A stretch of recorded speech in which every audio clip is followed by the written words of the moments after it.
I'd like to thank the organizers for giving me the opportunity to present on this topic at this symposium.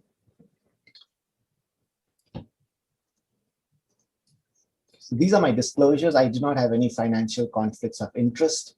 I am an employee of the Cleveland Clinic, but all the opinions expressed in this presentation are my own and do not necessarily reflect the positions of the Cleveland Clinic on this matter.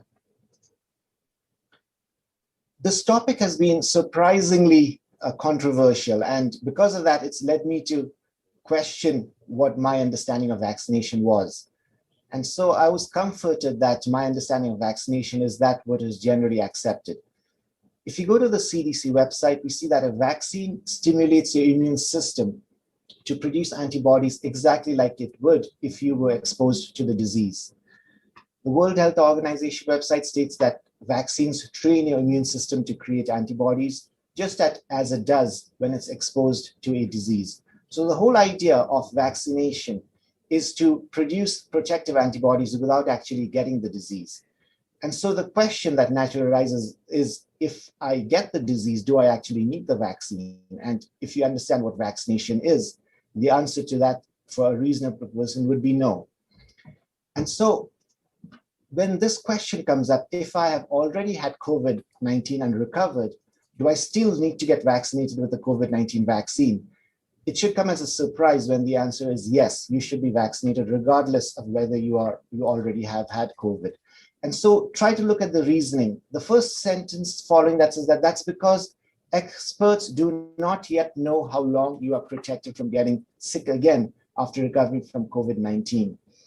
Now, that is partially true. We don't know exactly how long you're protected, but there is good evidence that you're protected for several months and maybe a year or longer.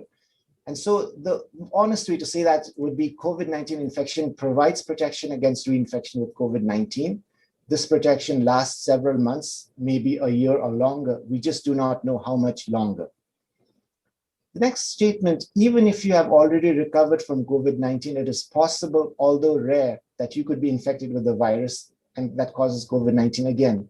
So that statement explicitly states that if you have recovered from COVID-19, it is rare for you to get infected again. So when you look at these explanations, it's hard to square that against the recommendation that yes, you should be vaccinated, regardless of whether you already had COVID-19. The last statement here, studies have shown that vaccination provides a strong boost in protection in people who have recovered from COVID-19. Yes, there is something to that, but there are nuances to this, and I'm going to explain that in a bit. So if you've given this some thought, you will realize that a recommendation to vaccinate those previously infected with COVID-19 makes two implicit claims. The first is that unlike what we know about infections in general, that is, infection provides some degree of protection against future infection of the same pathogen, there is something unique about COVID-19 that this is not the case. The second implicit claim is that people who are unable to mount an immune response when exposed to all the antigens of the virus during COVID-19 infection miraculously mount an immune response when exposed to the single antigen present in the vaccine. Now, these are both extraordinary claims, and you want to see if the data match those claims. One of the things that I want to point out before we go forward is that it is really important to draw a distinction between the immunological response and immunity. When we talk about antibodies, B cells, T cells, we're talking about the immunological response. When we're talking about immunity, we're talking about absence of infection or protection from infection. Now, immunological studies are extremely important in order to understand what is going on, the pathophysiological response in order to develop vaccines. But when we are trying to talk about immunity, we really need clinical studies. And so here is one of those clinical studies. This is a study where we wanted to see if people who've been previously infected need to get a COVID-19 vaccine. The Cleveland Clinic health system is one of our large health systems. We have many hospitals in several different countries. Within Ohio, we have a main campus, 8 regional hospitals, and many ambulatory health centers with about 52,000 employees. there were several things that happened after the COVID-19 pandemic hit us. One of the important things was that we started testing by PCR for SARS coronavirus. This was started on March 12th, 2020. We have to realize that at this time, it was extremely important to have a healthy workforce. And so there were really measures taken to try to ensure that. All employees who tested positive were interviewed by employee health. When vaccines became available, vaccination began, and we started that on December 16th. It was initially the Moderna, we had the Moderna Pfizer vaccines. Both of those started within a few days of each other. And almost all our employees were vaccinated with one of these two vaccines, those who chose to be vaccinated. The second vaccine dose was scheduled for 28 days following the first one. So we designed this as a retrospective cohort study with, where Cleveland Clinic employees were the subjects. The employee cohort was chosen because we had good documentation of vaccination and good documentation of infection. These were important data points that we needed to answer our question. And all employees at the Cleveland Clinic Health System working in Ohio on December 16th were included. That was the day we started vaccination. For the study, SARS-CoV-2 infection was defined as a positive nucleic acid amplification test. Positive tests within 90 days of the first positive test were considered part of the same episode of illness. A person was considered vaccinated 14 days after receipt of the second dose of the vaccine, which would have been 42 days after receipt of the first dose. And a person was considered previously infected if they tested positive for SARS-CoV-2 at least 42 days before the study start date. So our study went on from December 16th until May 15th, 2021. This was analyzed as a time to event analysis where the outcome was time to SARS-CoV-2 infection. We had a few subjects who received the J&J vaccine and they were censored on the date of vaccination. Those whose employment was terminated before the study end date were also censored on the date of termination of employment. For multivariable analyses, our explanatory variables included age, previous infection status, vaccination status, and slope of the epidemic curve. Now, it's important to understand that at the start of the study, almost no one was vaccinated. But as time went by, an increasing number of people are vaccinated. So if you look at any individual subject, their vaccination status would be unvaccinated on day 0. And over time, many of them would switch over to vaccinated. So because of that, we had to use vaccination status as a time-dependent covariate.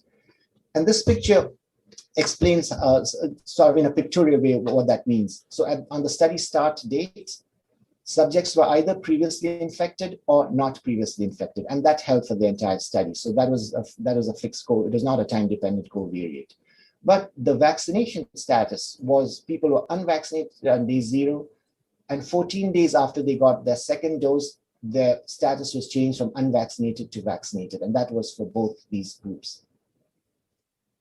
So effectively, the study design allowed for a comparison of vaccine effectiveness across 4 groups: previously infected, vaccinated, previously infected, unvaccinated, previously not infected, vaccinated, and previously not infected, unvaccinated. So 52,238 employees were included. You can see that these were mostly younger people. The mean age was about 30, close to about 40 years of age. The previously infected subjects had a high proportion that had patient-facing jobs, as expected, and not previously infected had a lower proportion of patient-facing jobs. This shows the distribution across different sites. Of those vaccinated, 63% received the Moderna vaccine. And among those with previous infection, 12% did not have a symptom onset date recorded, suggesting that these may have been asymptomatic infections identified on pre-procedure or pre-operative screening. This shows the epidemic curve. It's important to understand this in the context of the study. And you can see that day 0, that's the start date of the study, was at the peak of our 3rd wave in Ohio. And these are the main findings in the study. This is a cumulative incidence curve. This is a Simon-Macher plot. And on the x-axis, we have the days since vaccine initiation date, so which means this is days since December 16th, 2020. And on the y-axis, we have the cumulative incidence of COVID-19. And we have these 4 groups. What this shows is that COVID-19 infections occurred almost exclusively in one group, and that group was the not previously infected unvaccinated group. If you compare among the previously infected persons, whether they were vaccinated or unvaccinated, there really was no difference. Out of the 2,154 SARS-CoV-2 infections during the study period, 99.3% occurred among those who were not previously infected or unvaccinated, and 0.7% occurred among those who were previously not infected who got vaccinated. But if you look at the 2,579 who were previously infected, none of them had SARS-CoV-2 infection during the study, including 1,359 who did not take the vaccine. There were limitations to our study. Our health system did not have a requirement for asymptomatic employee test screening, so it is possible that there might have been some misclassification about previous infection, mainly for missed previous asymptomatic infection. Our study included a working age population. There were no children. There were few elderly subjects. People had to be healthy enough to have been working, so probably the immunosuppressed population would not have been very much represented here. So we have to be careful about extrapolating our findings to the entire population. Asymptomatic infections would largely have been missed. And this study was done before the Delta variant was around. Now, acknowledging all those limitations, we could still conclude that individuals who have had SARS-CoV-2 infection are unlikely to benefit from COVID-19 vaccination, and vaccines can be safely prioritized to those who have not been infected before. I have to say that these findings should not really come as a surprise if we understand what vaccination is about. Now, are there other studies that suggest the same thing? I don't know of any other study that has done exactly the same thing, but I've pulled up some other clinical studies here. So this is a study that was conducted among employees of a SARS-CoV-2 testing company. And here the employees were really tested on a daily basis. And what this shows is that it compares the cumulative incidence, it compares the incidence of SARS-CoV-2 in people who were previously infected, people who were fully vaccinated, and those who were neither previously infected nor fully vaccinated.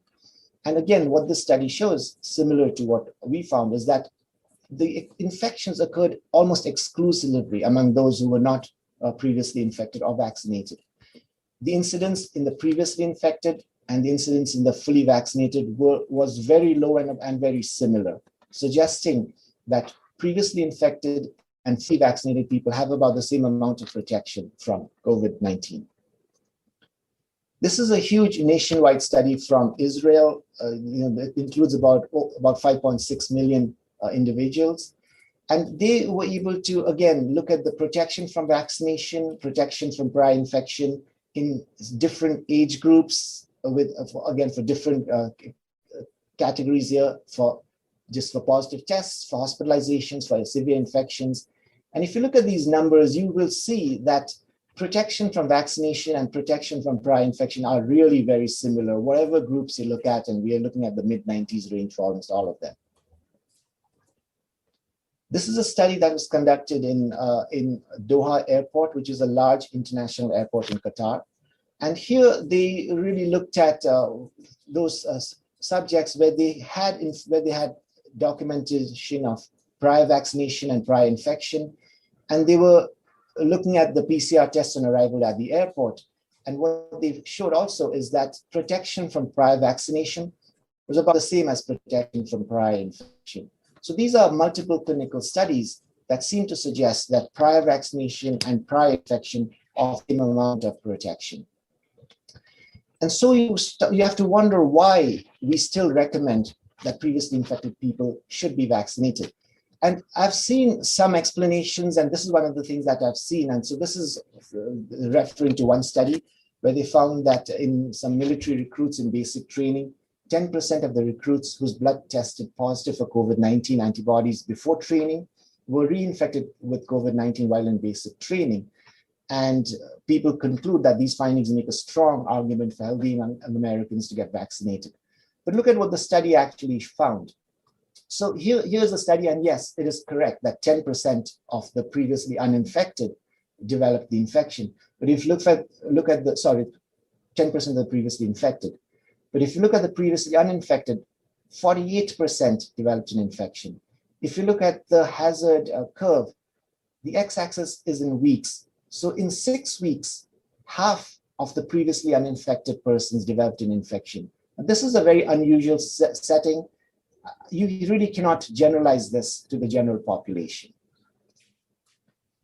The other, another explanation that you hear is that natural immunity conferred from prior infection may not protect individuals against new variants such as the Delta variant. Now, this statement is absolutely true. There is no question that natural immunity conferred from prior infection may not protect individuals against new variants. There'll be less protection against newer variants than the original variants. There is no question this is correct.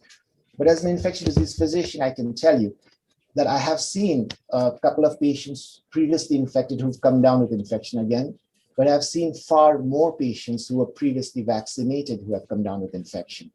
So it is a stretch to think that just by vaccinating, you're going to get rid of that particular problem. The reality is that we do not have any data that shows vaccination provides better protection than prior infection against the Delta variant. Now, this is the third point, that studies have shown that vaccines provide a strong boost in protection in people who have recovered from COVID-19. And that has been used as a rationale for why previously infected people need to get vaccinated. So this is what this means. So here is an example of such a study. This study examined antibody responses, antibody levels at baseline, after 1 dose and after 2 doses of vaccine. And you can see that in previously uninfected persons in green, after 1 dose of the vaccine, antibody levels increased, and after 2 doses, antibody levels increased even further. But in persons who were previously infected, antibodies levels were already high at baseline, and it increased after a single dose to levels that were comparable to what happened in the uninfected after 2 doses, showing that yes, antibody responses were boosted after a single dose. Now this again, I have to remind you, is an immune response study. It is not an immunity study. I can't jump to the conclusion that just because this happened, you need to vaccinate them. You could very well look at the same data and say that the people who were previously infected were able to mount an appropriate or a good antibody response when they were exposed to the virus, sort of proving that these people actually did not need the vaccine. And so you really need clinical studies. So here is one clinical study that has been widely circulated and has been widely proposed as an explanation for why. Sorry about that, I dropped my mouse. So for why previously infected people need vaccination, and this study claims that there was a reduced risk of reinfection with SARS-CoV-2 after COVID-19 vaccination. So let us see what the study did. The study examined all adult patients in Kentucky who had COVID-19 in March to December of 2020. The cases were those who tested positive again in May and June of 2021, and controls were those who did not test positive in May and June of 2021 in a 2-to-1 ratio, matched on age and gender. And the exposure examined was vaccination. And the study reported that those who were not vaccinated had a 2.3-fold higher odds of a SARS-CoV-2 reinfection. Now, it's important to understand that association does not equate causation. You have to have some biological plausibility. We don't see any biological plausibility here. But more importantly, let me go through what a case control study is. So what you do in a case control study is you identify cases. Those are people who've had a certain outcome. In this case, SARS-CoV-2 reinfection. Controls are persons who have not had that outcome.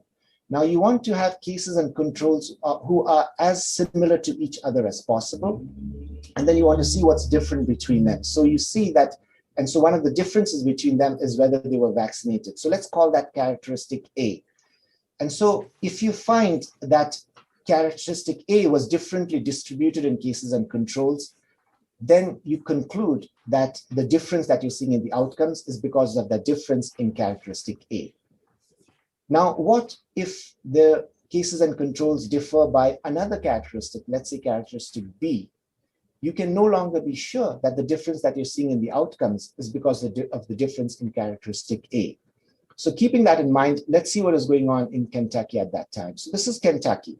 If you go back to December 2020, April 2021, and think of the population of Kentucky at that time. If you're following the news, you would know that people could be broadly categorized into one of two groups. There was one group of people who were more likely to believe that COVID-19 was a hoax.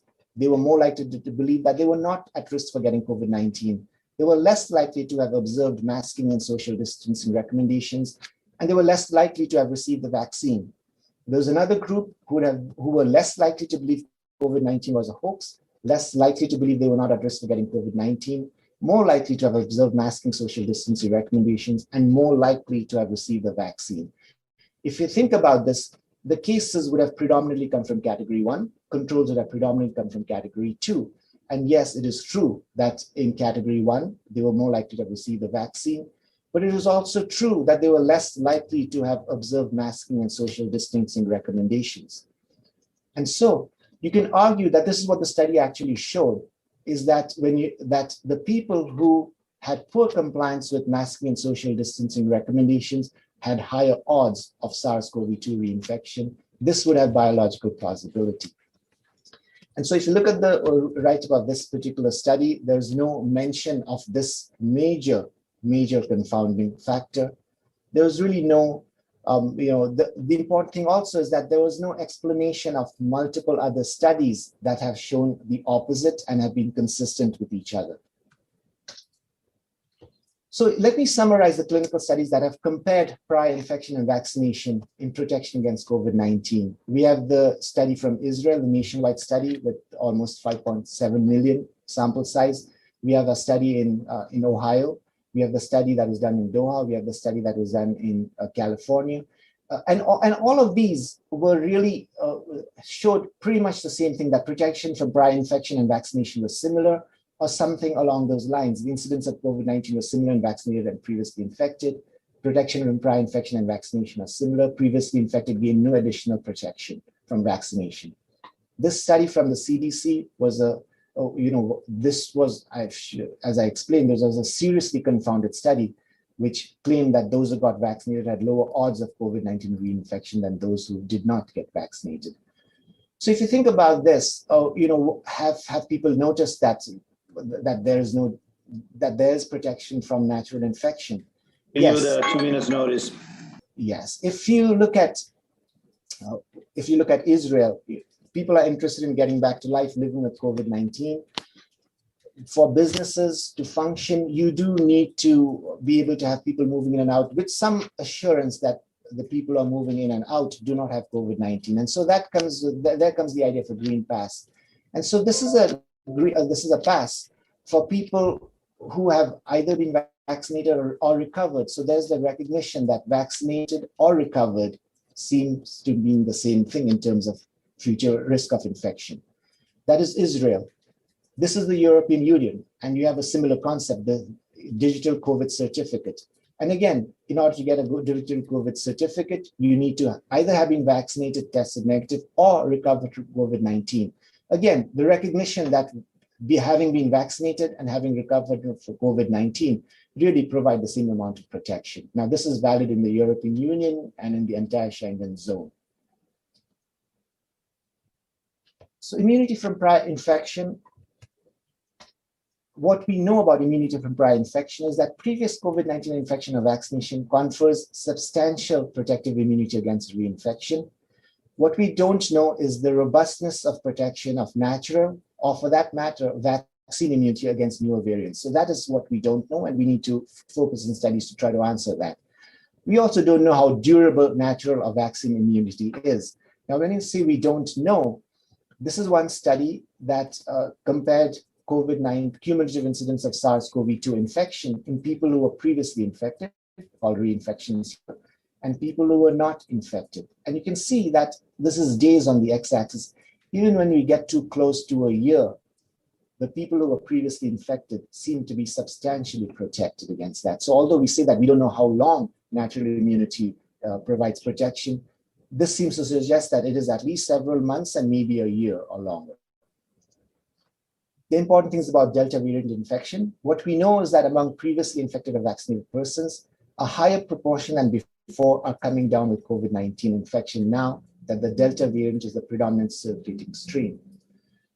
What we don't know is whether the increase in infections is due to inherently weaker protection against the Delta variant from prior infection or vaccination, or whether it is due to waning immunity. And so as we look at studies that examine this, it is really important to distinguish between the two. Because if the difference is if the lower protection is because of waning immunity, giving a booster would make sense. But if the decrease is due to inherently weaker protection, you'll have to really wonder whether adding a booster is going to help that all that much.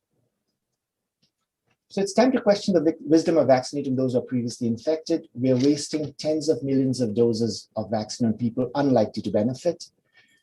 The vaccines are very safe, but they're rare problems, and we are giving an unnecessary risk of harm in people who do not benefit from this.